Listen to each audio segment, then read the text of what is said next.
Hello दोस्तों, आइए आज की वीडियो में हम लोग राइट टू एजुकेशन एक्ट यानी कि शिक्षा का अधिकार, ठीक है ना, जो हमारा आरटीई है उसके बारे में चर्चा करेंगे कि हमारे exam UP TET C TET के हिसाब से RTE right to education act में क्या क्या इंपॉर्टेंट पॉइंट्स हैं हम लोग उनको जानेंगे। ठीक है, तो समय को बिना व्यर्थ किए वीडियो को आगे बढ़ाते हैं और शिक्षा का अधिकार देखते हैं क्या है। तो जैसा कि आपको लिखा हुआ दिख रहा है, the right of children to free and compulsory education. हमारे बच्चों का जो अधिकार होता है, बच्चों का अधिकार क्या होता है कि बच्चों को निःशुल्क व अनिवार्य शिक्षा प्रदान कराई जाए। ठीक है ना, क्या कहा मैंने? बच्चों का अधिकार क्या होता है कि बच्चों को निःशुल्क व अनिवार्य शिक्षा प्रदान कराई जाए।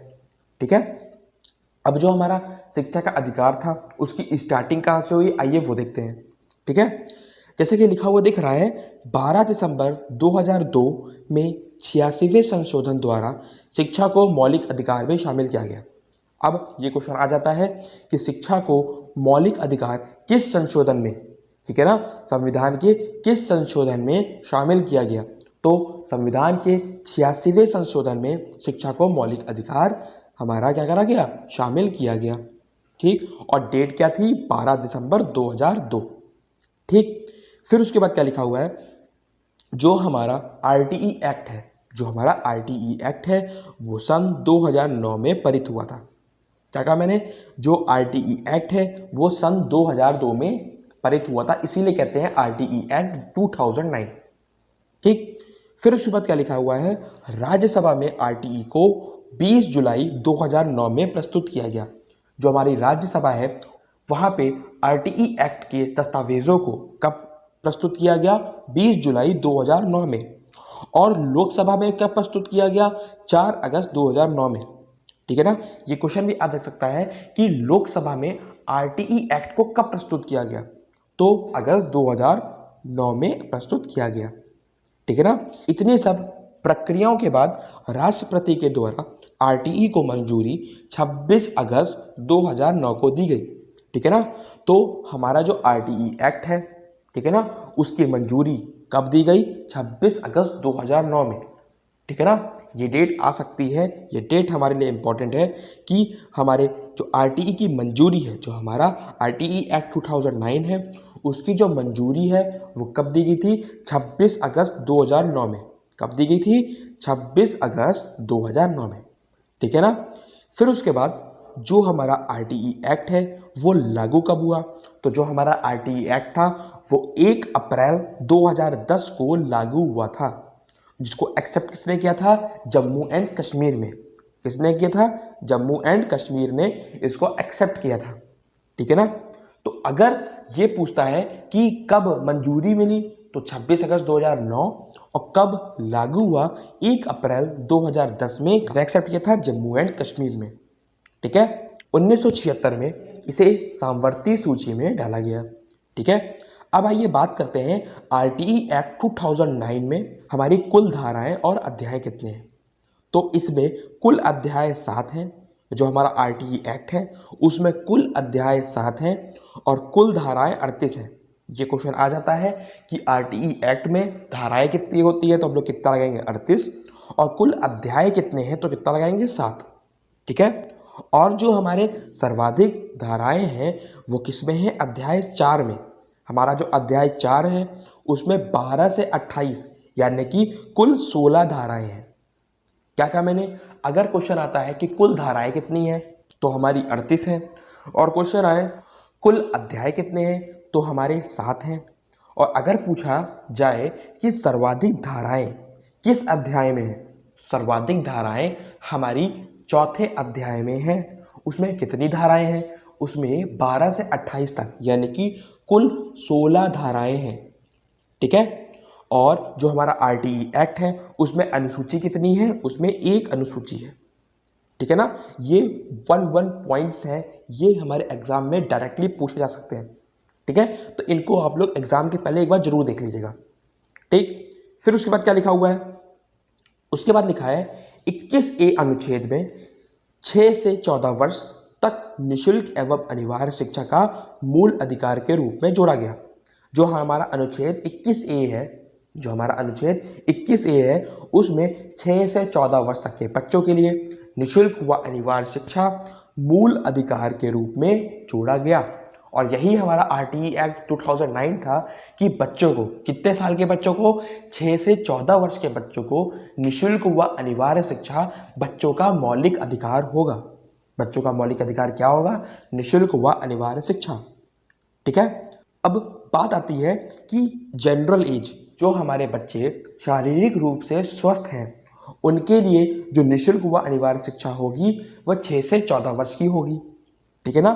और जो बच्चे हमारे डिसेबल होते हैं, जो शारीरिक रूप से स्वस्थ नहीं होते हैं, उनके लिए 6 से 18 साल तक, क्या कहा मैंने, 6 to 18 ईयर्स तक जो है हमारी निःशुल्क व अनिवार्य शिक्षा होगी। ठीक है। तो यहाँ पे ये क्वेश्चन आ जाता है, डिसेबल बच्चों के लिए एज क्या होगी निःशुल्क व अनिवार्य शिक्षा की? 6 से 18 वर्ष। और जो बच्चे शारीरिक रूप से स्वस्थ होंगे उनके लिए एज क्या होगी? 6 से 14 वर्ष। ठीक है। मतलब कहने का ये है कि पूरे आरटीई में हमारी फ्री एजुकेशन, हमारा जो फ्री एजुकेशन सिस्टम है, बच्चों के लिए जो फ्री एजुकेशन यानी कि निःशुल्क शिक्षा है, उसके बारे में चर्चा की गई है। ठीक है। इतने पॉइंट समझ में आए। फिर उसके बाद देखिए क्या लिखा है। उसके बाद लिखा है जो हमारी प्रारंभिक शिक्षा होती है, जो बच्चों की स्टार्टिंग की यानी कि प्रारंभिक शिक्षा होती है, वो कहाँ से चालू होती है? प्राइमरी स्कूल से चालू होती है। ठीक है। और हम सबको पता है प्राइमरी स्कूल में 1 से 5 तक के बच्चे होते हैं, फर्स्ट क्लास से लेके 5th क्लास तक के बच्चे होते हैं। और अपर प्राइमरी स्कूल में 6 to 8, 6 से 8 क्लास तक के बच्चे होते हैं। ठीक है। ये बात तो हम सबको पता है। अब आइए बात करते हैं ये नो डिटेंशन पॉलिसी क्या होती है, यानी कि एनडीपी क्या होती है। ठीक है ना। ये क्वेश्चन एग्जाम में आ सकता है और हम लोग के लिए जानना भी जरूरी है कि एनडीपी क्या है। ठीक। लिखा है शिक्षा का अधिकार के मौजूदा प्रावधान के अनुसार छात्रों को 8वीं कक्षा तक फेल होने के बाद भी अगली कक्षा में प्रवेश दे दिया जाएगा। इसे ही नो डिटेंशन पॉलिसी के नाम से जाना जाता है। क्या कहा मैंने? जो हमारी अभी मौजूदा प्रावधान है शिक्षा के अधिकार में, जो मौजूदा प्रावधान है वो क्या है? 8वीं तक की कक्षा तक के बच्चों को जो है 8वीं तक के कक्षा के बच्चों को फेल नहीं किया जाएगा। ठीक है। और उनको आगे की क्लास में यानी कि कक्षा 9th में प्रवेश दे दिया जाएगा। कक्षा 9 में क्या कर दिया जाएगा? प्रवेश दे दिया जाएगा। इसी को ही हमारी नो डिटेंशन पॉलिसी कहा जाता है। ठीक है। फिर उसके बाद जो हमारी एनडीपी थी उसका 2019 में संशोधन किया गया। उसका 2019 में संशोधन किया गया और कहा गया class 5th and class 8th के एग्ज़ाम करवाए जाएंगे। अगर तब भी फेल होंगे तो दोबारा एग्ज़ाम होगा। अगर फिर भी फेल हो, है ना, फिर भी पास नहीं होते हैं तो राज्य को जिम्मेदारी दे दी जाएगी। मतलब जो 2019 में संशोधन हुआ एनडीपी में, उसने क्या कहा कि कक्षा 5 से लेकर 8 तक के बच्चों को जो है ना फेल नहीं किया जाएगा। ठीक है ना। उन बच्चों को फेल नहीं किया जाएगा। अगर वो फेल हो जाते हैं तो उनका दोबारा एग्ज़ाम कराया जाएगा। ठीक है। अगर वो दोबारा फेल जाते हैं तो उनका फिर एग्ज़ाम कराया जाएगा। ठीक है। और अगर वो लोग फिर फेल हो जाते हैं तो उनकी जो जिम्मेदारी है वो किसको सौंप दी जाएगी? राज्य सरकार को सौंप दी जाएगी। ठीक है ना। और वो बताएंगे कि इन बच्चों को कक्षा 8 में ही रखना है या आगे प्रोन्नत करना है। अब नंबर ऑफ टीचर्स यानी कि टीचर्स की संख्या के बारे में किस धारा में उल्लेख किया गया है? तो धारा 25 में लिखा गया है। ये क्वेश्चन आ जाता है कि किस धारा में टीचर्स के बारे में लिखा हुआ है, टीचर्स की संख्या के बारे में लिखा है। तो धारा 25 में टीचर्स की संख्या के बारे में लिखा है। ठीक है। इसमें लिखा है कक्षा 1 से 5 में स्टूडेंट और टीचर का रेशियो 30 स्टूडेंट पे 1 टीचर होगा। मतलब स्टूडेंट और टीचर का रेशियो क्या होगा? 30:1, यानी कि 30 अगर स्टूडेंट हैं तो उनके लिए 1 अध्यापक होगा। ठीक है। 61 से 90 स्टूडेंट होने पर 3 टीचर होंगे। 91 से 120 होने पर 4 टीचर होंगे। और अगर 150 से ऊपर बच्चे हैं, क्या कहा मैंने? अगर 150 से ऊपर बच्चे हैं तो 5 टीचर और 1 हेड मास्टर होगा, यानी कि हेड टीचर होगा, यानी कि प्रधानाध्यापक होगा। फिर उसके बाद लिखा है अबव स्टूडेंट 200, मतलब अगर 200 के ऊपर बच्चे होंगे तो 40:1 का ठीक है ना, 40:1 के रेशियो का प्रयोग किया जाएगा, लेकिन नो मोर देन 40:1, मतलब 40 से 1 के रेशियो को ही रखा जाएगा, इससे ज़्यादा नहीं रखा जाएगा। ठीक है ना, मतलब सिंपली कहें 30 बच्चों पर एक अध्यापक, और जो है अगर 150 से ज़्यादा हो जाए तो 5 अध्यापक और एक हेडमास्टर, और अगर 200 ऊपर से हो जाए, अगर 200 के ऊपर हो जाए तो 40:1। फिर उसके बाद लिखा है कक्षा 6 के लिए, जो हमारी कक्षा 6 यानी कि उच्च प्राथमिक विद्यालय है, उनके लिए 35:1, यानी कि हर 35 बच्चे पर एक अध्यापक, ठीक है, और 100 बच्चों पर 3 शिक्षक और एक हेड टीचर। जब 100 बच्चे हो जाएंगे तो 3 शिक्षक होंगे और एक हेड टीचर होगा।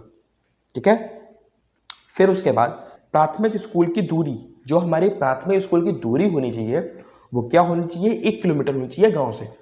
ठीक है ना, कि बच्चे आसानी से जा सके। और जो उच्च प्राथमिक स्कूल की दूरी होनी चाहिए वो 3 किलोमीटर के दायरे के अंदर ही होनी चाहिए, इससे बाहर नहीं होनी चाहिए। ठीक है, फिर धारा 4 में क्या लिखा हुआ है, एज के अनुसार एडमिशन होना चाहिए, बच्चों की एज के अनुसार एडमिशन होना चाहिए। अगर बच्चे की उम्र 9 साल की है, यदि 9 साल उम्र है बच्चे की, तो बच्चे का एडमिशन 4th कक्षा में किया जाएगा, कक्षा 4 में किया जाएगा। क्या कहा मैंने, अगर बच्चे की उम्र 9 साल है तो उसका एडमिशन कक्षा 4 में होगा। अनुच्छेद 51A के में क्या लिखा हुआ है, अनुच्छेद 51A के में ड्यूटी ऑफ पेरेंट्स, जो हमारे अभिभावक हैं उनकी ड्यूटी, उनके कर्तव्यों के बारे में लिखा है। क्या लिखा है कि उनका कर्तव्य बनता है कि बच्चों को एलिमेंट्री शिक्षा यानी कि जो प्राथमिक शिक्षा है, ठीक है ना, जो प्राथमिक शिक्षा है वो दिलाई जाए। ठीक है ना, ये किस में लिखा है, अनुच्छेद 51A के में। ठीक है, और धारा 21 में लिखा है जो हमारी स्कूल मैनेजमेंट कमेटी बनेगी, जो कमेटी ऑफ स्कूल मैनेजमेंट होगी, उसके जो अध्यक्ष होंगे वो क्या होंगे, अभिभावक होंगे। ठीक है, धारा 21 में लिखा है कि जो हमारी कमेटी ऑफ स्कूल मैनेजमेंट होगी उसके अध्यक्ष हमारे पेरेंट्स होंगे। ठीक है, इंपॉर्टेंट पॉइंट है। ठीक है, फिर लिखा है भारत शिक्षा को बच्चों का मौलिक अधिकार घोषित करने वाला विश्व का 135वां देश बन गया। ऐसा करने के बाद भारत जो है 135वां देश बन गया बच्चों के लिए शिक्षा को मौलिक अधिकार घोषित करने वाला। ठीक, फिर लिखा है प्राथमिक स्कूल में एक अध्यापक को 4 घंटे तथा उच्च प्राथमिक स्कूल में 4.5 घंटे पढ़ाना होगा। ठीक, फिर उसके बाद क्या लिखा है, इसके अनुसार 3 वर्ष के बाद प्रत्येक प्रसावट के पास सरकारी स्कूल की व्यवस्था होगी। मतलब इसके अनुसार हर 3 वर्ष के बाद जो बसावट होगी, जहाँ बसावट हो रही होगी उसके पास हमारे सरकारी स्कूल प्राथमिक विद्यालय की व्यवस्था होगी और कराई जाएगी। ठीक है, और अगर पूछा जाए क्वेश्चन कि हमारे अध्यापक के कर्तव्यों के बारे में किस धारा में लिखा है, तो धारा 24 में हमारे अध्यापकों के कर्तव्यों के बारे में लिखा है। ठीक है, फिर उसके बाद क्या लिखा है, RTE 2009 के अनुसार विशेष आवश्यकता वाले बच्चों को समावेशी शिक्षा व्यवस्था के अंतर्गत पढ़ना चाहिए। इतने इंपॉर्टेंट पॉइंट्स थे हमारे RTE एक्ट में। ठीक है, इतनी बातें समझ में आई। अब आइए बात करते हैं प्रतिबंधित, कि इस एक्ट के अनुसार क्या क्या प्रतिबंधित किया गया। धारा 17 में कहा गया है शारीरिक दंड या मानसिक उत्पीड़ना बच्चों को नहीं दी जाएगी। ठीक है, यह कानूनन अपराध है। फिर सेकंड पॉइंट क्या लिखा है, छात्र को किसी भी आधार पर प्रवेश के लिए मना नहीं किया जाएगा। मतलब ऐसा नहीं है कोई भी डॉक्यूमेंट्स कम होने पर छात्र को जो है प्रवेश के लिए मना कर दिया जाएगा।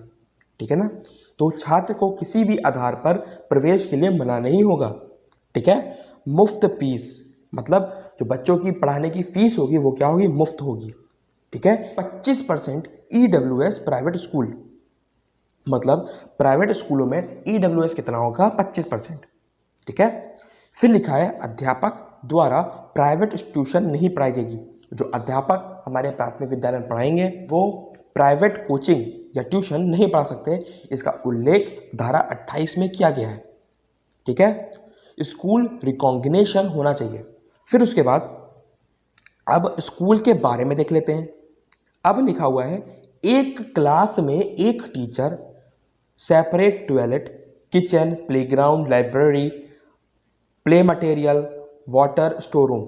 मतलब एक अध्यापक, सेपरेट शौचालय, मतलब जो हमारा जो है ना शौचालय है लड़कियों का और लड़कों का अलग अलग बना होना चाहिए, किचन बना होना चाहिए, प्लेग्राउंड होना चाहिए जहाँ बच्चे खेल सकें, खेल का मैदान यानी कि लाइब्रेरी बनी होनी चाहिए जहाँ बच्चे शांतिपूर्वक पढ़ सकें। फिर प्ले मटेरियल होना चाहिए, खेल सामग्री होनी चाहिए, फुटबॉल, गेंद, ये सब जितने भी होती हैं, रस्सी है ना, लूडो और कैरम, ये सब होना चाहिए। वाटर, पानी की सुविधा होनी चाहिए, पानी स्वच्छ पानी की सुविधा होनी चाहिए, ठीक है ना। फिर उसके बाद स्टोर रूम एक होना चाहिए हमारे प्रधानाध्यापक के लिए इन सभी सामानों को रखने के लिए, ठीक है। फिर उसके बाद लिखा है मिनिमम वर्किंग डेज। यहाँ इंपॉर्टेंट पॉइंट्स आ गए कि मिनिमम वर्किंग डेज कितने होने चाहिए। एक वीक में 4.5 घंटे, ठीक है ना। एक वीक में हर एक अध्यापक को 4.5 घंटे पढ़ाना होगा, ठीक है ना। क्लास 1 to 5 में 200 वर्किंग डेज होने चाहिए। जो कक्षा 1 से 5 तक के हमारे क्लास होते हैं उनमें अध्यापकों का 200 वर्किंग डेज होने चाहिए। कुल कितने? 200 वर्किंग डेज, ठीक। या फिर अगर सालाना घंटों की बात करें 800 घंटे, ठीक है। और क्लास 6 to 8 के लिए 220 वर्किंग डेज होने चाहिए। कितने? 220 वर्किंग डेज होने चाहिए। और अगर कुल घंटों की बात करें साल के लिए तो कितने होने चाहिए? 1000 hours per year, 1000 hours per year, ठीक है। तो आज की वीडियो में हम लोगों ने कोशिश की है आरटीई एक्ट के बारे में सारे इंपॉर्टेंट पॉइंट्स को आपको अवगत कराया जाए, ठीक है। नेक्स्ट वीडियो में एनसीएफ पे चर्चा करेंगे। मिलते हैं नेक्स्ट वीडियो में, तब तक के लिए बाय।